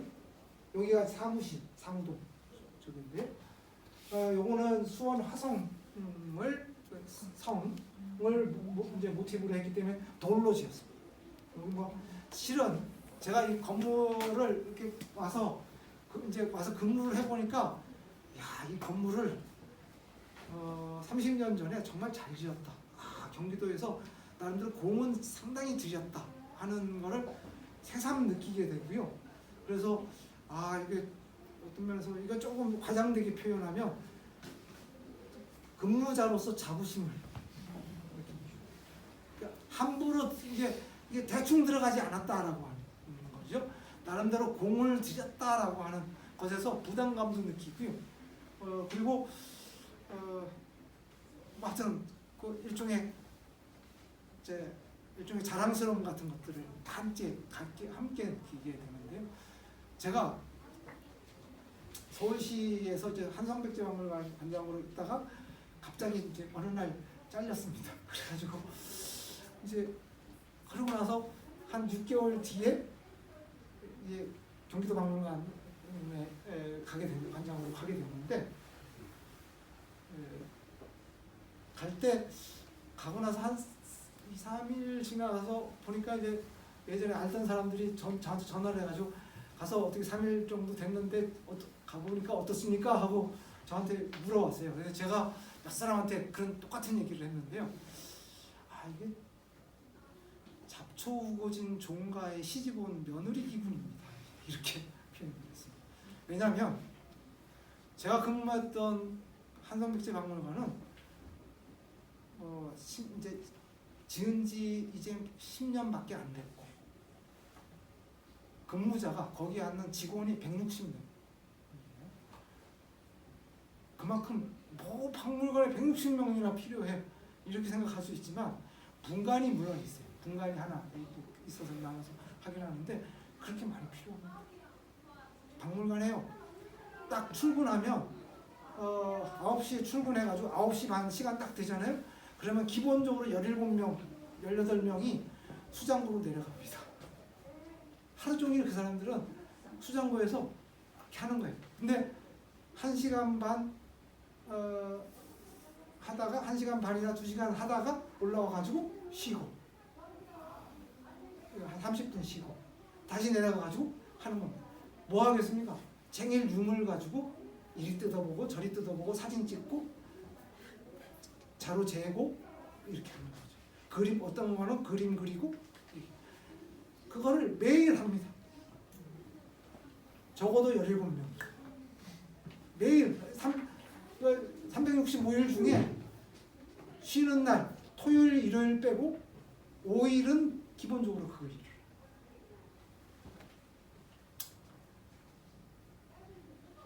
그러고 한쪽에서는 뭐 12명이 전시 뭐 준비하고 전시 준비하는데 자료 정리서부터 뭐 할 게 많잖아요. 그렇게 해서 1년에 4번 특별전하고 상설 전시를 하고 뭐 이렇게 관리하는 거거든요. 모르는 사람들은 멀리서 보면 뭐 사람 그렇게 많이 필요한 들어가면요 곳곳에 숨은 사람들이 이렇게 있습니다. 그래가지고 학예직만 놓고 보면 학예사 임기제 포함해가지고 학예직만 22명. 거기다 공무직, 연구직, 공무직 이렇게 그 일 하는 거 전시를 놓거나 유물 관리를 하거나 뭐 이런 44명. 그러면 기본적으로 66명이 그 일을 하는 거예요. 하루 종일. 뭐 아니면 뭐 쉬는 사람도 있긴 하지만 어쨌든 1년 기준으로 보면 학예 업무를 하는 거예요. 그렇게 해서 아까 그 한성백제박물관 그렇게 하는 아직도 갈 길이 멀다 그러는 거거든요. 박물관이 그래요. 일을 해도 티가 안 나요. 근데 그렇게 안 움직이면 금방 잡초가 우거집니다. 경기도 박물관은요 한성박제박물관에 비하면 급이 달라요. 뭐냐면 한성백제박물관은 보물이 이제 겨우 2점 이렇게 있습니다. 경기도 박물관은요 보물이 227점이에요. 거기다 경기도에서 지정문화재까지 합치면 297점이 지정문화재입니다. 그런데 297점에 지금 저희가 지금 일할 사람이 아까 그 17명이 가서 맨날 그 일을 해야 되는데 그래야지 뭐가 나오는데 그 일할 사람이 없어가지고 지금 뒤로 미뤄서 보물 신청을 해야 되는데 보물 신청 지금 할 인력이 안 돼가지고 미뤄놓은 것만 수십 점이에요. 되겠습니까? 상대가 한쪽에서는 보물 신청하고 싶은데 없어가지고 지금 토기 조각 가지고 맞추면서 그거 가지고 지금 이러고 있는데 뭐 한 5만 점 되는 거 맨날 들여다보고 그것도 계측하고 있는데 한쪽에서는 내일 모레 신청하면 바로 된다고 평가위원들이 그렇게 얘기하는 건데도 지금 신청하려면 뭐 준비해야 될 서류들이 많거든요. 그거 준비할 사람이 없어가지고 못하고 있는 거예요. 그래서 지금 경기도박물관에 저희들끼리 얘기합니다. 지금 신청하면 바로 될 게 수십 점입니다. 직원들이 저한테 보고할 때 그렇게 해요. 그 보면 제 마음은 어떻겠습니까? 네, 진짜 잡초 우거진 종가라는 말이 그냥 보고를 딱 들어보면 그냥 안 생길 수가 없는 그 잡초 우거진 종가에서 며느리 기분으로 일해야 되는 사람 방서부터 열쇠 이렇게 들고 하루 종일 뛰다닌다고 생각해보면 신경질 나는 거죠. 짜증나는 거죠. 그러니까 이게 이제 지자체 박물관에 뭐랄까 가야 될 길이라서 우리가 반드시 고민해 봐야 돼. 뭐 이건 제 녹두리고요. 근데 가서 보니까 이런 건데 경기도 박물관에 가서 보니까 이거는 약간 이제 그런 불만 사항이고요. 한쪽에서는 자부심이 막 생기는 거예요. 너 시집 잘했는데 이런 생각이 막 드는 거예요. 그 박물관이 가지고 있는 재산이 이렇게 툭 보이니까요. 자부심이 그냥 생기는 거예요.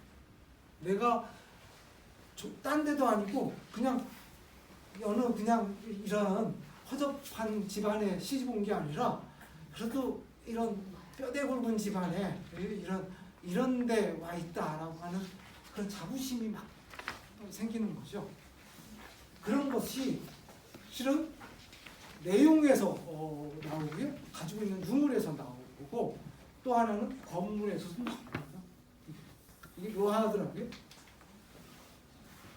이거는 아까 말씀드린 그런 내용인데, 이거는 전체 58,000점 중에 이제 이렇게 했는데 지금 정리돼 있는 것만 이런 정도고 나머지 한 2만 점은 정리도 못 하고 있어서 한쪽에 쌓아놓고만 있는 이런 실정에서 이제 막 경기도에다가 맨날 도청에다가 얘기하는데 이게 잘 안 돼서 이제 짜증나는 그런 상황.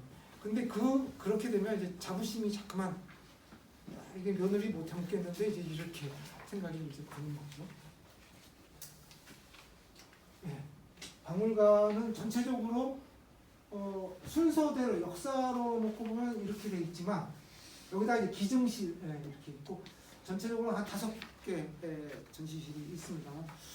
전시실만 놓고 보면 이만한 규모가 사실은 전국에 몇 개 없어요. 국립박물관들이 대체로 아까 중앙박물관 별도로 하고 지방의 13개 국립박물관들이 이 정도 규모고요. 다음에 대한민국 역사박물관, 뭐 고궁박물관, 서울역사박물관, 한성백제박물관도 이거보다 사실은 좀 작아요. 그리고 부산박물관, 뭐 이런 정도, 울산박물관, 뭐 이런 정도 이렇게 있고요.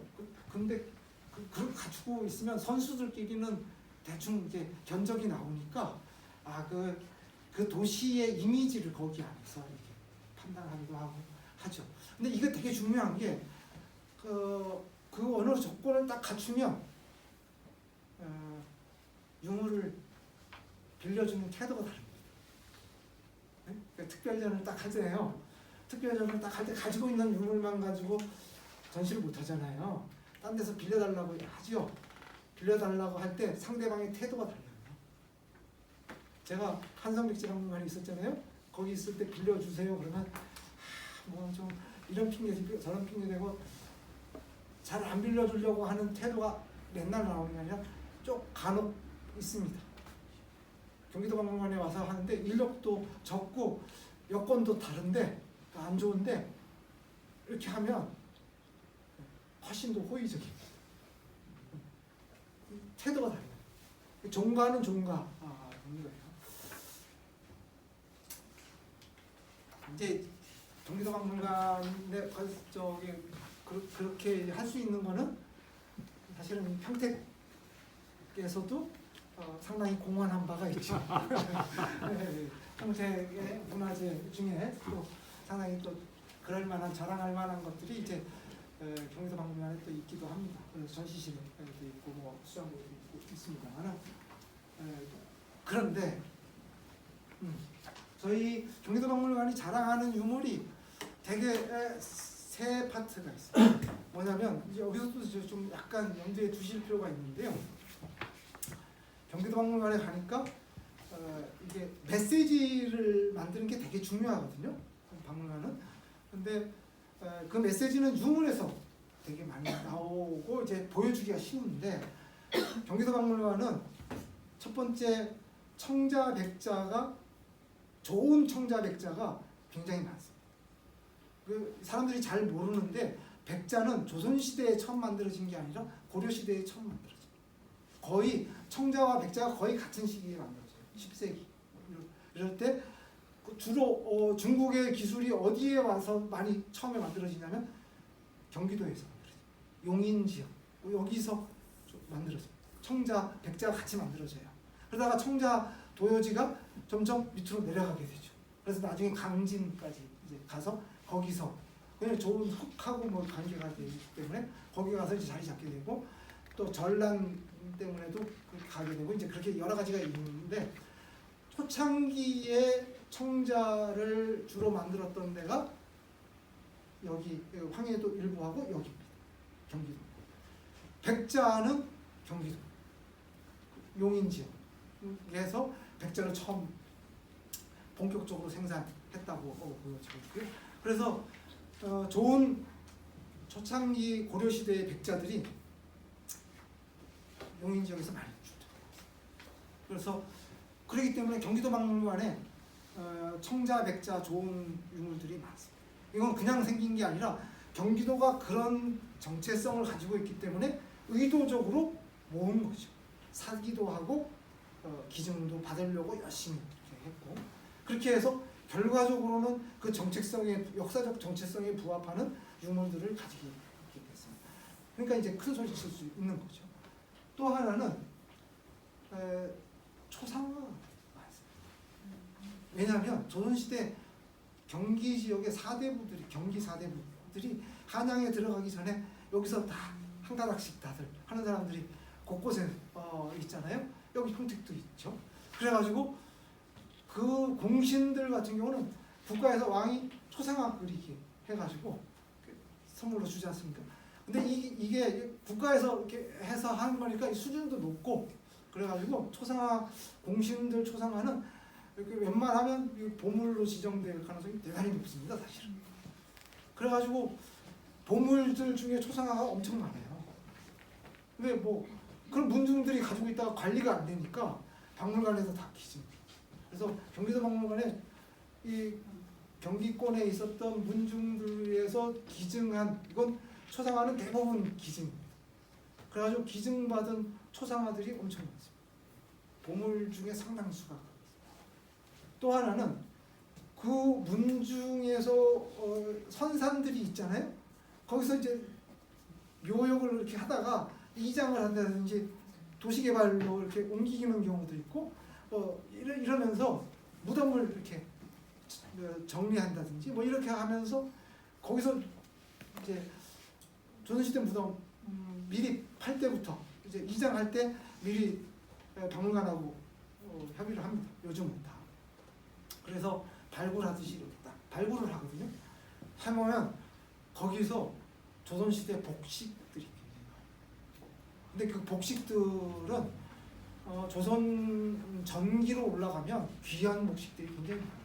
근데 조선시대 아주 공들인 사대부들의 무덤은 잘 이렇게 관리를 회를 칠하고 이렇게 하기 때문에 굉장히 생생한 유물들이 많이 나옵니다.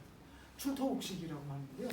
옷들이 많이 나오는데 이거는 진짜 국가 지정문화재로 거의 민속자료로 다 국가 민속문화재로 지정이 됩니다. 이 민속문화재는 이름이 사실 그렇지 보물입니다. 같은 거. 그래서 이 어떻게 하다 보니까 이장을 많이 하게 되면서 경기도 박물관에다 다 그런 걸 기증을 해가지고 이것도 기증이 되고 있는데 그래가지고 출토복식은 또 전국에서 초상화하고 이게 또 제일 많아요. 그래서 중앙박물관보다 더 많아요. 초상화는 중앙박물관하고 이제 쌍벽. 그래가지고 이 세 가지는 그러니까 나름대로 이런 것들을 전시할 때 전국에서 할 때 되면 경기도 박물관하고 상당히 이렇게 좀 밀접한 뭐 어떤 관계를 맺으려고 하죠. 문제는 어렵다는 겁니다. 이걸 설명하는 게 맨날 공신 초상화 보면 그 그림 같고 후손들한테는 중요하지만 다른 사람 눈으로 보면 그게 뭐 사람만 바뀌었지 이러는데 거기다가 이제 그냥 주는 게 아니라 교소 쓰고 공신 교소 딱 쓰고 목권 같이 이렇게 주는데 여기도 같이 돼 있는데 다 이거 알 듯 모를 듯한 한자로 다 써가지고 한자 떠듬 읽긴 하는데 무슨 뜻인지는 모르겠고 그래서 이런 것들을 설명하는 기법을 많이 해야 되는데 이거는 누가 합니까? 학예사가 해야 되는데 이 좋은 박물관들일수록 쉽고 재밌게 설명하거든요. 쉽고 재밌게 설명하는 공부가 많이 돼 있어야 돼요. 그래서 아까 그 조직 속에 보면 조사 연구라고 하는 게 생각외로 유물 관리, 뭐 유물 과학 이런 부분들이 굉장히 중요한 게 뭐냐면 기초 조사를 충실히 해놔야 이걸 전시에다가 할 수 있는 거예요. 이거를 자기 힘이 안 되면 교수들 시켜가지고 교수들 자문을 얻어서 정리를 해놔야 되는데 그건 그 지역이 아니면 안 해요. 그 집안이 아니면 관심이 없어요. 누가 하겠습니까? 그러니까 박물관에서 안 하면 학자들은 그거 아니라 다른 거 하기 바빠가지고요. 안 됩니다. 그래서 박물관에 큰 책무 중에 그게 하나 있거든요. 경기도 박물관이 지금 그게 안 돼요. 그게 충분히 안 돼 있으니까 보물 신청을 지금 못합니다. 그것만 갖춰놓으면 아까 말씀드린 거 수십 점 지금 되는 건데 그런 것들 문제는 이게 시대가 변하면서 그 의미도 달라지고 있기 때문에 옛날에는 이거 보여주면서 이 집안에 김무에게는 노비 225명이 있었다. 양반의 입장에서 설명을 했어요.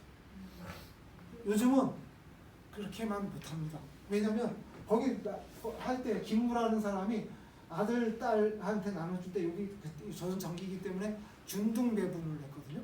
아들 딸 안 가리고 장남 차남 구분 없이 똑같이 나눠줬는데 나눠주다 보니까 노비들 225명을 논밭하고 같이 나눠주는데 노비들 한 명씩 나눠주다 보니까 이게 어떻게 되는 거예요? 노비 입장에서는 부모와 자식이 막 따로따로 가야 되고 형제 간에 갈려서 가야 되고 자매가 이렇게 되고 이렇게 되는 거예요.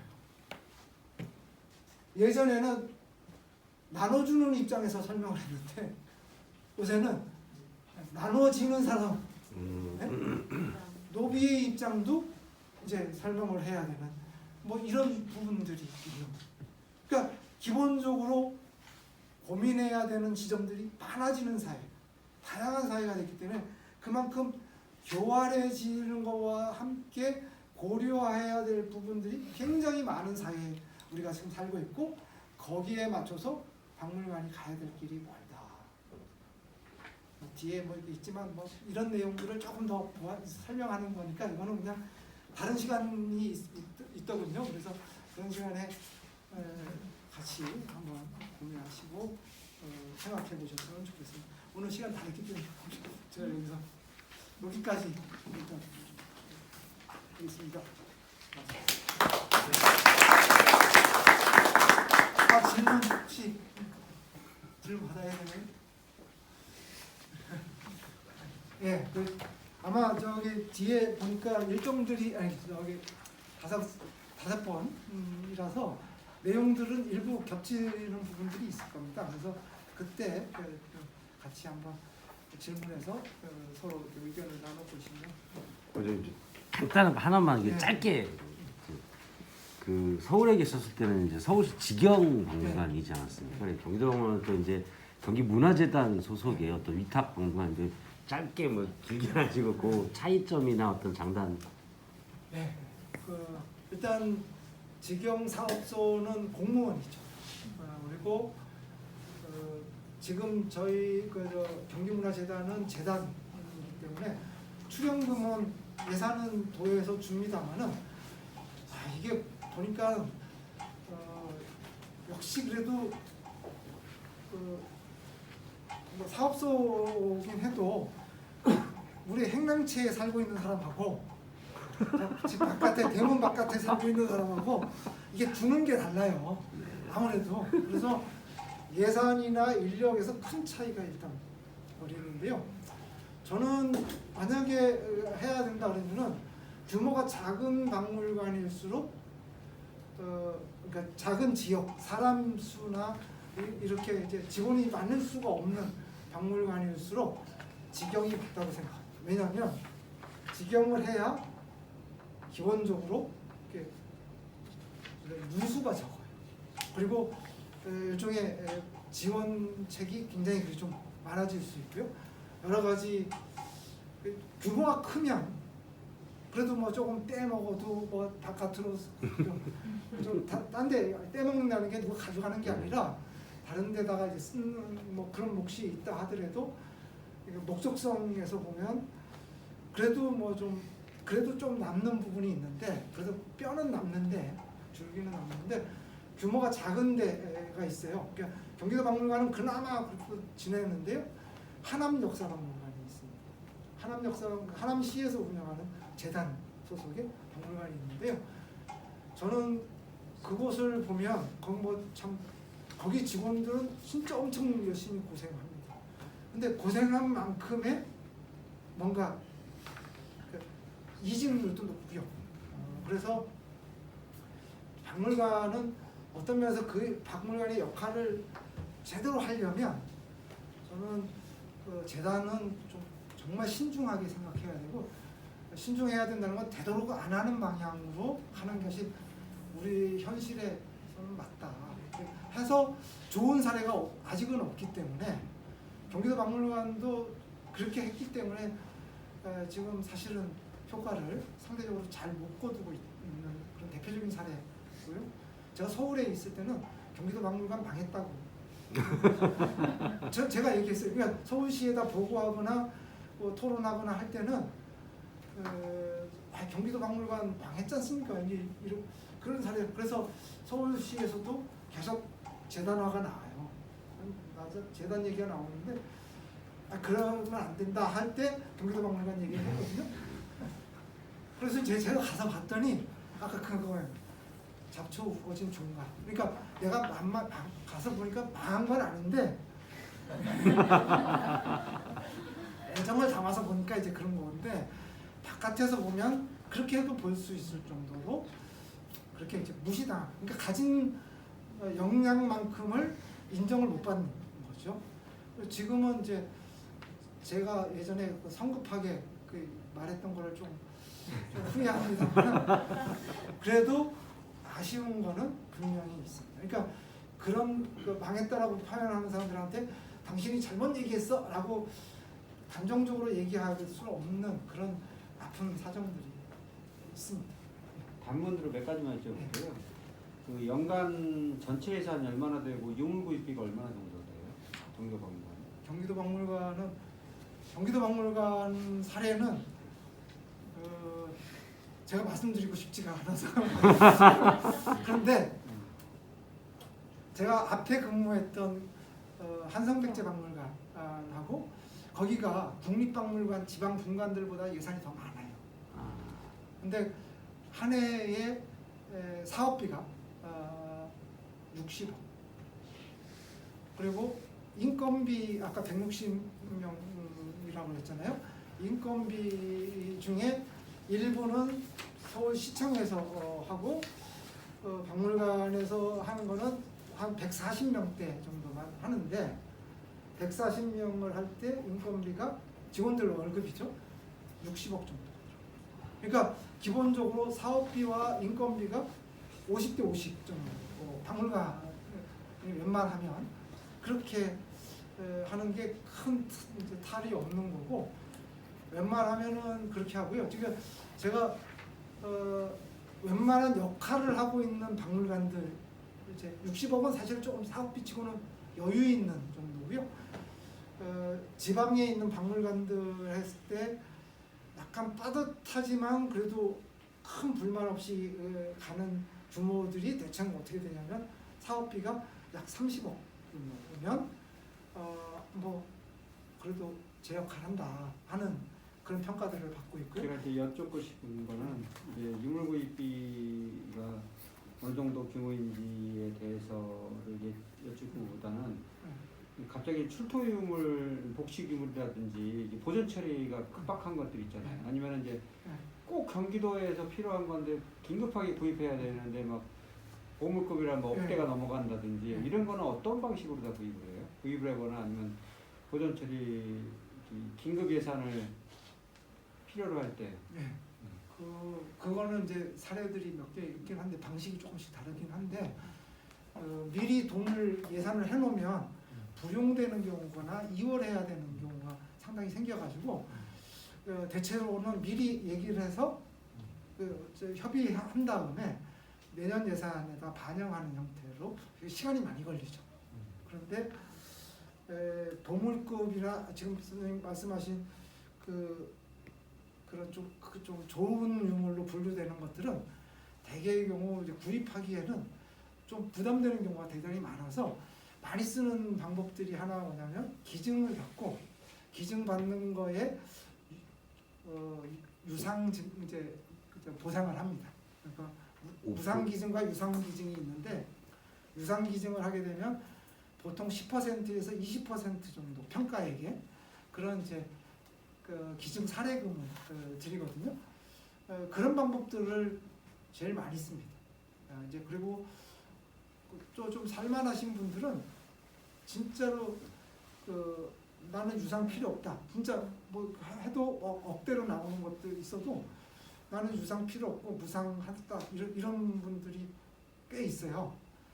그런 분들한테는 무한한 존경심을 드리죠. 근데 그게 그 생활외로 그런 본을 몇 사람이 보이면 의외로 그게 파급 효과가 있더라고요. 근데 대체로는 비싼 고액은 유상 기증을 저희가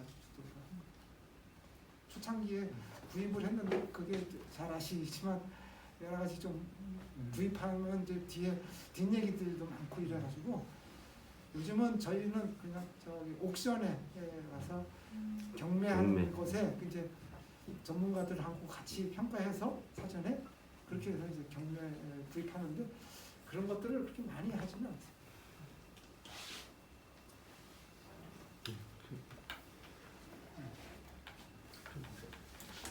질문이 없으면 마치도록 하겠는데요.